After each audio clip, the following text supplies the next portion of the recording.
Welcome to Tenerity Talks. I am Rachel Bicking, the Chief Digital Officer at Tenerity, and I am super excited today to welcome Alex to our program to have a very rousing discussion on the Metaverse and the implications of the Metaverse on loyalty. Welcome, Alex.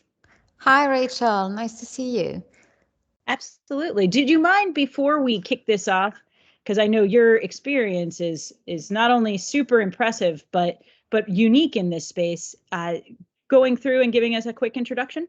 Sure. So I'm Alex Hussenot. I'm the founder and CEO of Immersionn. We are a content discovery company, just celebrated our 3 years anniversary. Maybe a bit more about my background. I started my career at Ericsson in the telecommunication industry when it was the time in the early 2000s of the deployment of mobile phone around the world, and where we started to be able to connect people. And then I've moved on into that industry for nearly all my career, moving from basic mobile phone where we were exchanging voice and text, and then exchanging video content, social media, and everything we know nowadays. So I left the telecommunication industry in 2014 approximately. And at that time, I tried also virtual reality for the first time. And that's when I realized, oh, finally, the next generation technology and communication is on the way. You can tell, right, that I had been bored by that time because it had become a little bit of a commodity with mobile phones. And I really saw this as an incredible new media. And I decided at that time that I was going to start a company in that space. I didn't know quite what it would be at that time, but I started to research the space very much since 2014. We started as a virtual reality company. And 1 year down the road, virtual reality for business to consumer with an immersive journalism platform. The idea was that you would be able to browse the world and immerse in 360 documentaries, and then later on in real life, anytime, anywhere. And the market was just not ready. It was too early to monetize this. And we pivoted a year down the road with a business-to-business client, and started to create 3D websites. So what we do today is we transform 2D flat web pages into 3D virtual worlds, or you could call them metaverses. Some of them are metaverses, others are what I call miniverses, so small little worlds of companies' offerings. Now, and one of the things I know when we started talking that I love is actually your company name, Immersionn, because to me, the metaverse is all about being immersive and understanding and blurring that line between the physical and the digital world in a way that's not off-putting, but actually brings comfort and engagement and a little bit of fun, right? And a little bit of delight. Yeah, for sure. I think fun is very important. I am the generation that kind of grew up with films. I think if I compare with my parents, and I found films immersive, super immersive. I still do, actually. I can watch tons of films. I love, all these fantastic platforms we have today to watch video content. And the metaverse is, in a way, the next generation of that. The opportunity now is that we are going to be able to interact. We're going to be able to play. We're going to be able to watch films. We're going to be able to do all sorts of things that, like we do in real life, but digital. What I love about immersion or immersiveness is that it's digital and therefore it's limitless. That idea is incredible. You can go much further than the real world in a way. Well, what's really interesting about that comment to me is I'm actually a book person, not a movie person. And the reason is because I can do it on my own time, right? I can control the timeline. I can do it at my pace.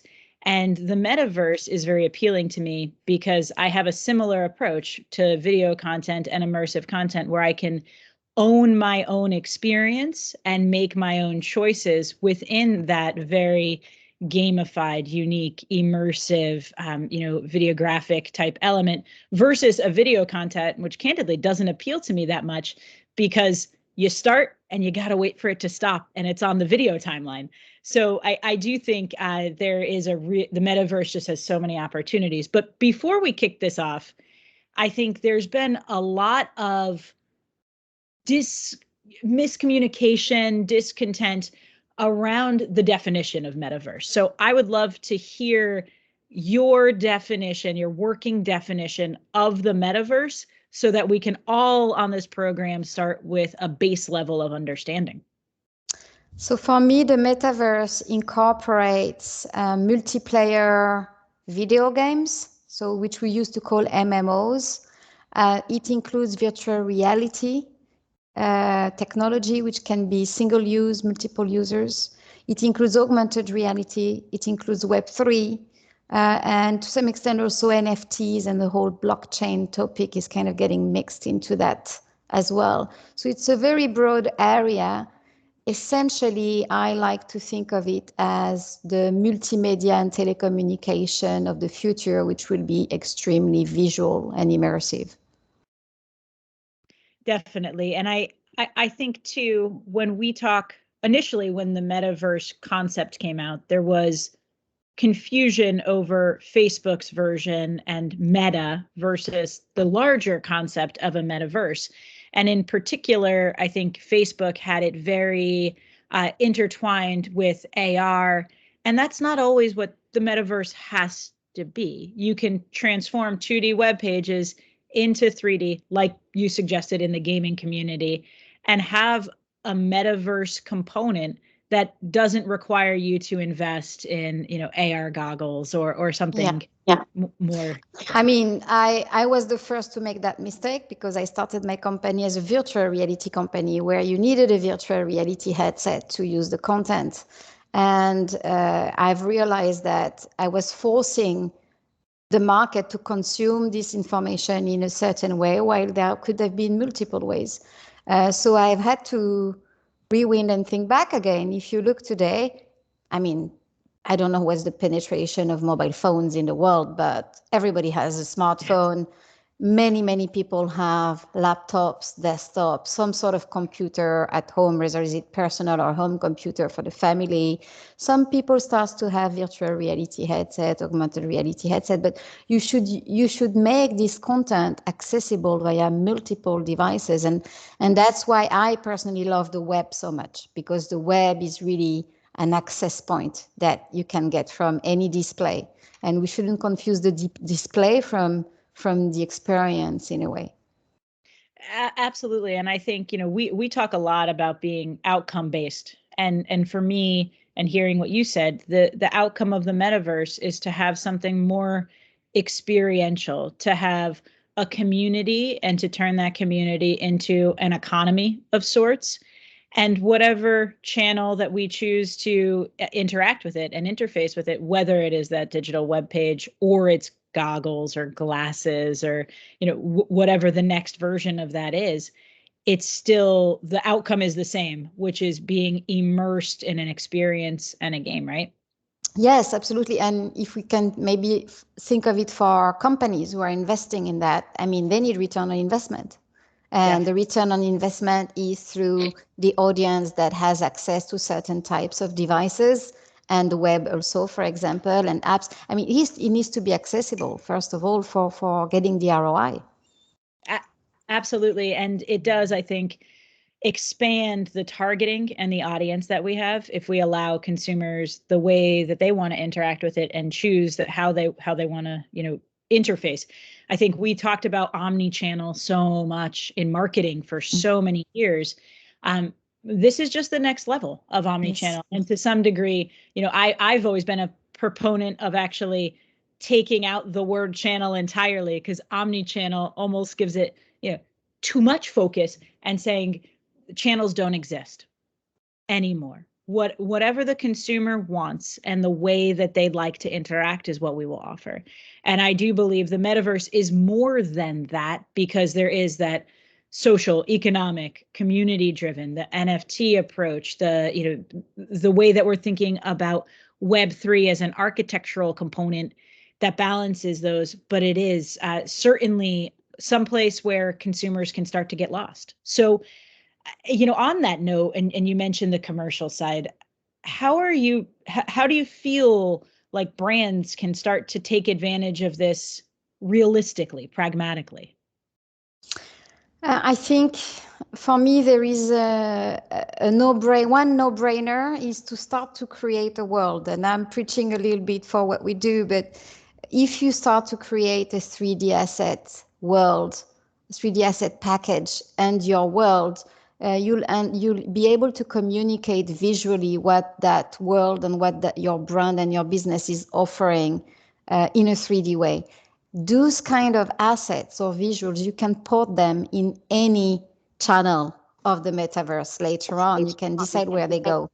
So I think nowadays, when there is so much buzz on metaverse, I hear some big corporates are thinking about buying land in metaverse platforms. They wonder, about how much they should pay for it. Is this a thing they should do or not? These are quite speculative, I would say, at this moment. If you want to have ROI right now, it still needs to be probably something that you can see happening this year or next year into your business. And so creating 3D assets, creating a world, and then porting those visuals in channels that your customers might consume. So you have to identify those channels, I think is a great way to start. It's somewhat simple because it's only about creating a new type of media that you didn't have before. You have to learn that, by the way. It's a whole new skill that the company will have to learn through partners, of course.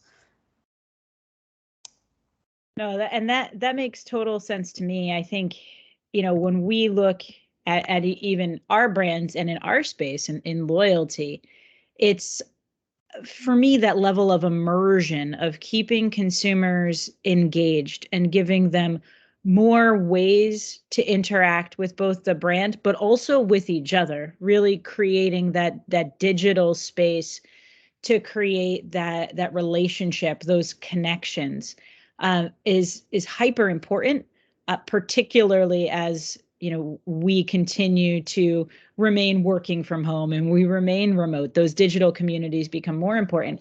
And if you're a brand and you can own a space that enables those connections and enables a really fun, interesting way to interact and navigate that world, I think the opportunities are pretty endless for engagement. And that's really compelling for me, particularly as we start thinking about that emergence of NFTs and user-generated content and bringing all of those pieces together in this world that's effectively, self-functioning. I grew up playing, games like Zelda, which are, now entirely out of date. But you can get very lost in that in any gaming world. And I think if you transform a brand to that world and consumers are getting lost inside of your brand, there's something really spectacular about that opportunity. Yeah, I agree. I mean, it's the opportunity to create a brand world is, we spoke about it last time, so I thought about it since, it's immense. There is no limit. If you let your customers or it could be kids. I thought about kids. It could be kids that are, wanting to engage with brands that start to create pieces of that world. It can become a brand will become an economy and a world of its own that is actually very tangible because you can see it. Today, a brand is very intangible. It's a sensation somehow. There is, of course, a bit of video, etc., but a world makes it very concrete. And I think imagination is the limit. So if you power the creativity of customers, of consumers, to build your brand, to build your world, it can be huge. And if you could reward them with NFTs, that's the reason why they would participate, perhaps, because they would gain points, they would gain rewards for participating. then it's just going to build on its own. In a way, like social media, that reminds me of the social media journey we did when I was at Sony, when Facebook started and all of these. At the beginning, we were controlling the channel very heavily. And then step by step, we started to let customers respond to posts. And we were very scared about that at the beginning. Now it's obvious that that's an engagement, a conversation channel. But at the time it wasn't. We were very used to controlling what we're communicating, and that's it. It was a one-way street. Yeah, I think that's all towards that push, right? Of at some point brands wanted to control that dialogue and really understand and be the ultimate guide of the consumer brand journey, right? They said, hey, this is your journey and you better follow it. And now I think instead that the entire transformation has really shifted, where brands are now an enabler of a consumer journey and make it more of a choose your own adventure type approach, where it's all within your brand experience and to some degree curated, right? But consumers have a lot more ability to explore. And when I think about some of the components of loyalty programs, but also these consumer journeys of truly exploration, rewards, incentives, games, having a sense of community and creation as well. What we do at Tenerity, right, has just an incredible application to this space and creating that universe that enables all of those spaces too. So I do know, when we think about loyalty overarchingly and data, right? This has been an area around privacy and safety, compliance, privacy by design. Is there anything in the metaverse space that you've seen being approached differently, uh, because data is effectively the currency in which you're operating here, right? That's how consumers move around. All of their data is being captured and considered to make their experience better, but it is also obviously a concern of some generations and some demographics. I don't think it will be that different, if I'm honest. It's funnily enough starting the same way that the web started, where when you have an avatar in the metaverse, everybody has a fake name.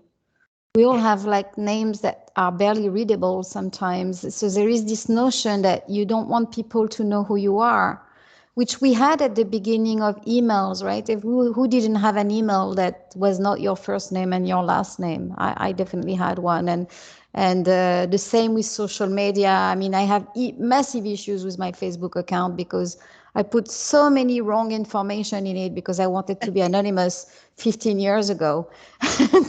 and I think now well, you would think that now we've accepted it, but clearly we haven't. So it seems that each time a new media comes in, we want to be very secret, and we are very. But ultimately, it's exactly the same as the web or other digital medias. You're going to want to open up in order to enjoy the offering in there, so it's relevant to you.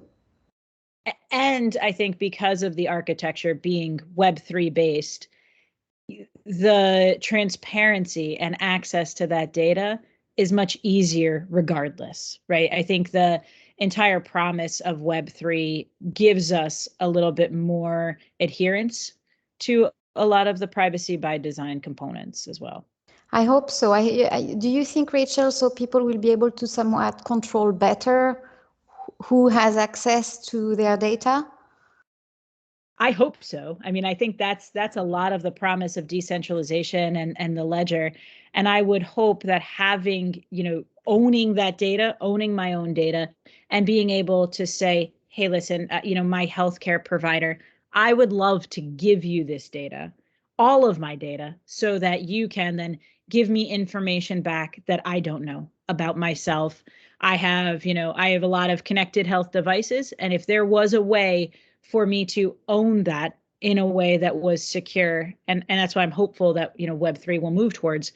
But the same is true in the marketing space. I don't know that I want to continue to give my preferences everywhere.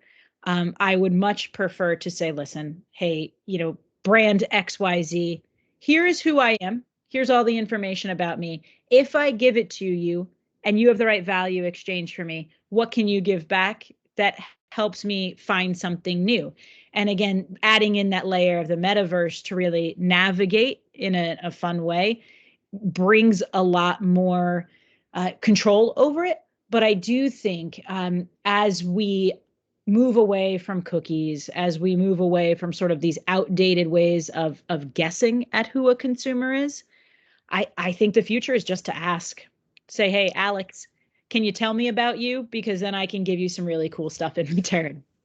Now, when you were talking about that, and I think your company, I was thinking I'd love to probably subscribe to a program as a consumer, a loyalty program that I know is not going to abuse my data and I'm not going to receive an email every hour of the day about everything. So it's kind of a stamped quality program where I know that it's going to follow my pace because, of course, that program could be tailored to me and my needs and my capacity to digest information and willingness. I think that would be really cool. That level of curation is just super important. And, when we start thinking about the ways that consumers want to interact, I think what is really exciting to me about your space is both the experience itself, but that creator economy and where NFTs start to play in. Because I have a pretty strong tech background, and I find the creation of NFTs a little bit intimidating, right? It's not democratized yet. We were joking because I have a young daughter, and she had her birthday party coming up, and I've got all this art she's created. I was like, so listen, it would be a little bit on the futuristic side for probably her friends and her friends' parents, but what if I could easily translate her 3-year-old art into an NFT and provide that as like a goodie bag for these children?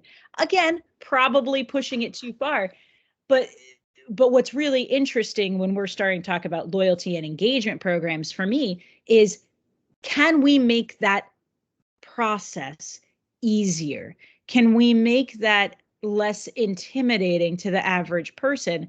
And if I'm passionate about a brand, instead of just, having an Insta filter where, you see my photo on top of a brand name, how can I actually create on behalf of that brand that then really enables that entire ecosystem we were discussing? And I think NFTs is just a really interesting way to help create both brand materials from users, but also enable that economy. And as you were talking about, that earn, that burn, that immersion component that keeps everybody coming back, whether they have something to buy or not. I think the future influencers for brands will be video game makers, world makers, 3D art makers, or they will be players in that world, very, very good players. And I have been thinking the last few couple of months since Meta, what's the next thing for Immersionn? And one of the things I'm contemplating is, well, I would want to know who those influencers of the future are because I would like them to work for me.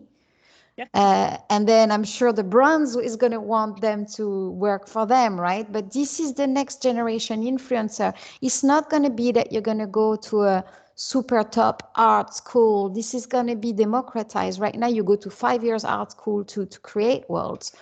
But kids these days, they make worlds all the time, and they make a small video game in 15 minutes in these metaverses. But some of them are going to make extremely good content, and they're going to be influencers, while others are just going to play around and not be that successful. So yeah, I think that will be, and of course they should make money. Those influencers, they could have this as a job. These creators, this could be their full-time job, be influencer for brand A, B, and C. Absolutely. And I think, as what's also compelling to me is right now there's less collaboration around that.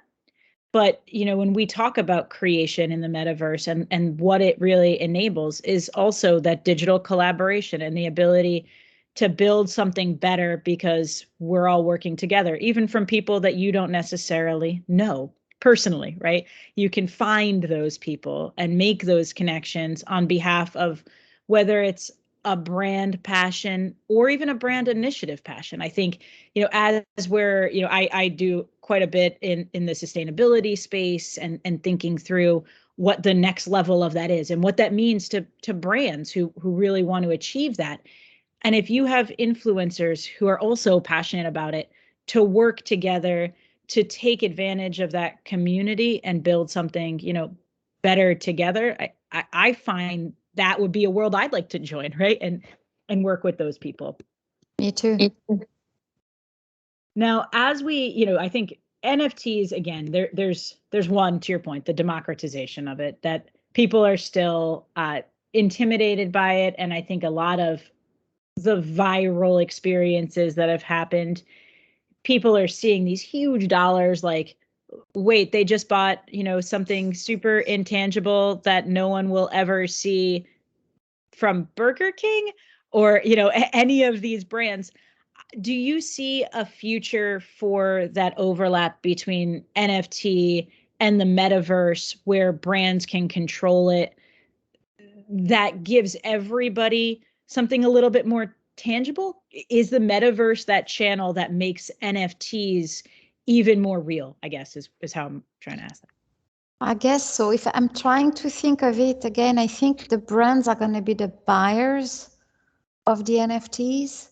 So the community will create for brands because some of them will be really good. The brands will then select these people and art and buy it, which will generate the motivation. So in a way, NFT for brand are probably going to become a marketing budget line, marketing expenditure that you need to invest on in the same way that you would pay your YouTube influencer today. That's how I'm thinking of it that way. It wouldn't be the brands producing the NFTs, they would be buying it. And maybe they would have then also, if it's beautiful art, maybe it has an art value that can be resold because it's a marketplace as well. That's interesting. And I think too, it's just if I'm using the right anecdote here or metaphor, I'm not sure, simile, something of that nature. The consumer effectively becomes a digital agency if they're creating that NFT, and then the brand purchases it, much like they would buy a commercial or an advertisement from an agency, and they use it in a way that makes sense. But it democratizes that. It makes, I think, that ability to both create and ideate a lot broader. And I think that's really, really interesting for anyone.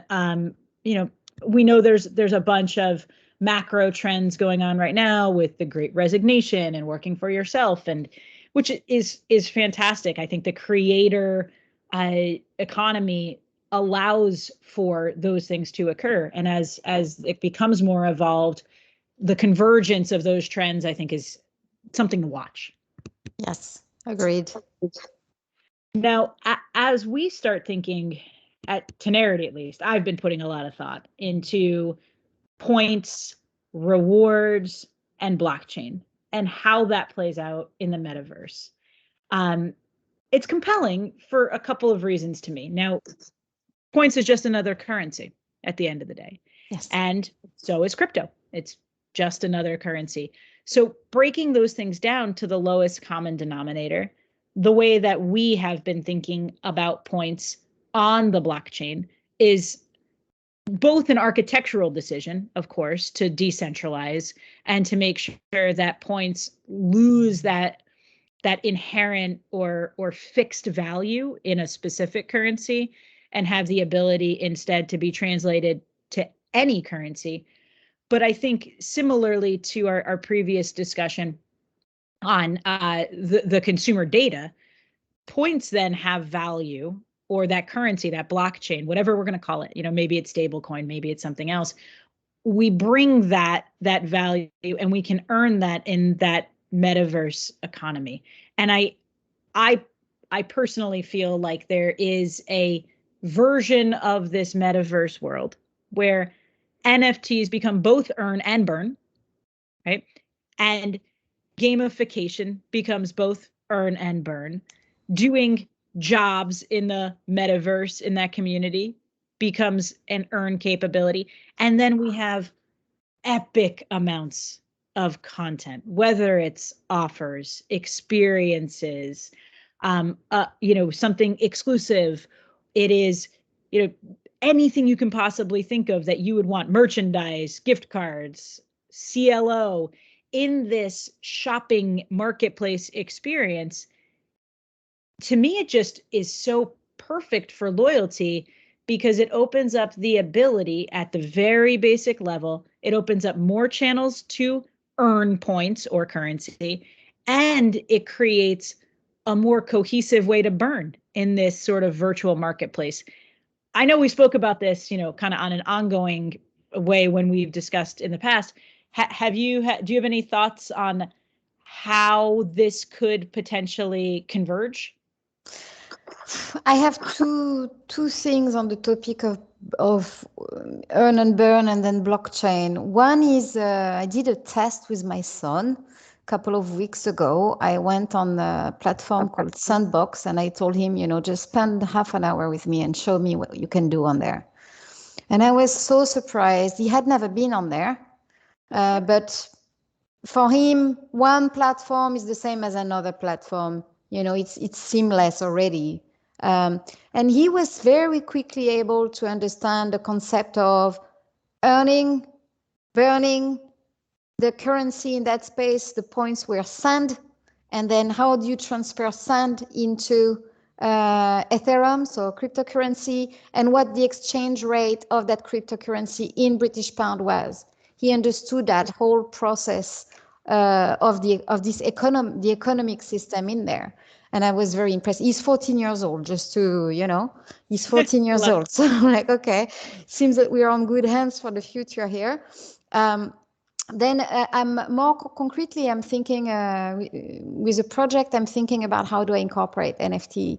And it's a project within the real estate space. And so we're going to use our capability to kind of create an immersive real estate. So what we do is very much about sales, right? What our solution does, it helps to convert customers who are entering this world into buyers. And so the goal will be to, at the end of that user journey we're taking them through, to offer, they will customize whether that is an apartment, a space, so they will customize it. And they would be able to buy the NFT of that visual, which would become a smart contract intent of purchase of that unit. So trying to connect the NFT, which in my mind is very much of a visual thing and a piece of art, into the blockchain, like a contract. And I thought the best, it's like that step in between. It's not that you are committing to buy the apartment yet, but you are committing that you are intending to buy the apartment in this state, and you are the original creator of this unique customized version. No, I love it. And I think, similarly, as we push things out for this collaboration, I'm not a designer for sure. And, if I had an ability in that space to upload a visual of my room and have a bunch of creators design for me, and I can buy their NFT to understand my own personalized, NFT that they're creating for me, that then I can give to, a physical designer. I think that's the way that we start to create that kind of physical digital overlap. And I see the same too with big brands in retail or anywhere else where, I'm a primarily e-commerce, buyer. I do as much as I can to avoid physical stores. And it's a lot. I mean, I go out of my way to do digital pieces. But when I do go into physical stores, I think it's frustrating that there is no continuity between my digital and my physical experience. And I think as we grow these worlds, the metaverse and NFTs both can really bridge that gap in a much more seamless way. In some way, I think it's what we've been missing, right? As opposed to having this app, guide us through and say, hey, it's on, aisle 4. You can find the product you're looking for. And you're kind of trying to navigate that. And it's tough. I mean, it's very complex to do. Instead, we have this version now where whatever we can think about can become real and very seamlessly so. And I think that's where I totally agree. That's where the future is with NFTs and the metaverse is that bridging of those two worlds. Absolutely. I talk about the metaverse in client presentations sometimes. And I'll say that because with some brands that I discuss the metaverse with, they're like, sounds fantastic. I would love to do something there, but we are not ready yet. And I think it's interesting to me that some brands believe that is a spectrum. It's a path that we have to follow that's sequential versus suggesting that the metaverse can actually get us to that endpoint faster and leapfrog some of those steps in the middle. But it does seem that there are some obstacles to this adoption. Obviously, as you said, you've been working on this since 2014. It's not like this topic is new. What makes now the right time, and what are some of the obstacles you're still seeing? First of all, the technology is there. I was going to say it's getting there because, of course, I'm always thinking about the next and the next and the next, but the technology is there. We have 5G is becoming omnipresent now. It's not everywhere yet, but in London, we have even Amazon just launched something I was really looking for called Amazon Wavelengths, where we developers are going to be able to put our content at the edge of the network in the city. We just, literally from our computer, we can move the content and then everybody can access it. I think it's so magical. It's incredible. So 5G is there. The devices, we have never been so well served with devices. I did a whole range of tests on 5G devices recently. Apple goes very well. Anybody who's got, lots of people has got good gaming computers or very solid computers these days. We are equipped. The infrastructure is there. The creativity is there. So there is more and more creators. At least from what I see innovations and initiatives everywhere of pipeline of people who are now able to create these worlds. In the past, my best friend actually 25 years ago, she decided to be a graphic designer. And at the time, I told her, but what is this? You are never going to find job with this. I didn't understand her job, because she was basically about making websites and everything that was going to be on internet. And the same is happening now. These people, all the universities are building this workforce of people who are going to create those worlds and know this kind of art. Then, of course, there has been the big announcement of Meta, and I think it's really brought to everybody to the realization that it's there. I think people, maybe the market didn't understand it was there, and suddenly everybody understood, oh, it's actually there. And I would agree it's there.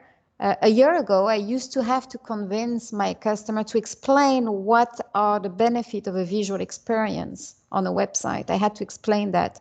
I don't have to explain any of that at all anymore. And that's a relief. And that's why I know also it's ready. Everybody is investing. So we can thank Meta for that, for sure, that it's helping to accelerate the market because everybody is investing, and now we're going to see more and more of these amazing immersive experiences of all sorts. I would not hesitate.